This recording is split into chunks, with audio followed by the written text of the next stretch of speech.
ಕಾಂಗ್ರೆಸ್ ಪಾರ್ಟಿಗೆ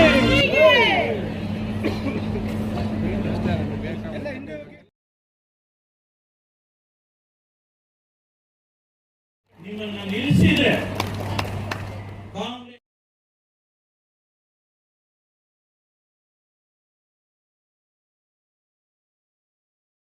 ನಿನ್ನೆ ರಾತ್ರಿ ಹೇಳಿ ಇವತ್ತೇ ಸೇರ್ಬೇಕು ಅಂತ ಹೇಳಿದಂತ ಕಾರಣಕ್ಕೆ ಬಹಳಷ್ಟು ಜನಕ್ಕೆ ಬಂದಿಗೆ ಸಾಧ್ಯ ಆಗಿಲ್ಲ.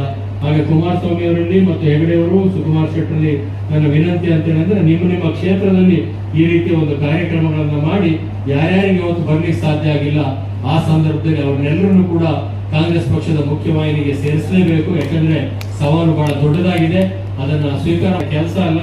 ಒಂದು ರಾಜಕೀಯ ಪಕ್ಷವನ್ನು ಎದುರಿಸೋದು ಸುಲಭ, ಎದುರಿಸೋದು ಕೂಡ ಸುಲಭ. ಅದು ನಮಗೆಲ್ಲ 3-4 ವರ್ಷದಲ್ಲಿ ಖಂಡಿತವಾಗಿ ಹಿಂದುಳಿದ ಸಮುದಾಯಕ್ಕೆ ನ್ಯಾಯ ಒದಗಿಸಬೇಕು ಅಂತ ಹೇಳಿ ಏನು ಆಯೋಗದ ಅಧ್ಯಕ್ಷರನ್ನ ಮಾಡಿದ ಮೇಲೆ ಹಗಲಿರುಳು ಅವರ ಕೆಲಸನ ಅವರು ಕೊಟ್ಟಿದ್ದಾರೆ. ಸರ್ಕಾರ ಸಂಪುಟಕ್ಕೆ ತಂದು ಅದನ್ನ ಜನಸಮುದಾಯಕ್ಕೆ ತಿಳಿಸುವಂತ ಕೆಲಸವನ್ನ ಮಾಡ್ತೇವೆ ಅಂತೇಳಿ ಈಗಾಗಲೇ ಮುಖ್ಯಮಂತ್ರಿಗಳು ಹೇಳಿದ್ದಾರೆ. ಗೊತ್ತಾಗಬೇಕು ಈ ಒಂದು ರಾಜ್ಯದಲ್ಲಿ ಯಾವ ಯಾವ ಜಾತಿಗಳು ಯಾರು ಎಷ್ಟಿದ್ದಾರೆ ಅದು ಗೊತ್ತಾಗಬೇಕು.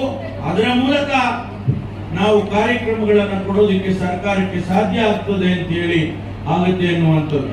ಅದೇ ಪ್ರಕಾರ ಸುಕುಮಾರ್ ಶೆಟ್ಟಿ ಅವರಾಗ್ಲಿ ಕುಮಾರಸ್ವಾಮಿ ಅವರಾಗ್ಲಿ ನಮ್ಮ ಪಕ್ಷಕ್ಕೆ ಬಂದಿರತಕ್ಕಂಥದ್ದು ನಿಜಕ್ಕೂ ಕೂಡ ಶಕ್ತಿಯನ್ನ ತಂದಿದೆ ಅಂತ ಹೇಳಿ ನಾನು ಭಾವಿಸಿಕೊಂಡು ಅವರ ಜೊತೆಯಲ್ಲಿ ಅನೇಕ ಜನ ಸ್ನೇಹಿತರು ಇವತ್ತು ಪಕ್ಷಕ್ಕೆ ಸೇರ್ತಾ ಇದ್ದಾರೆ.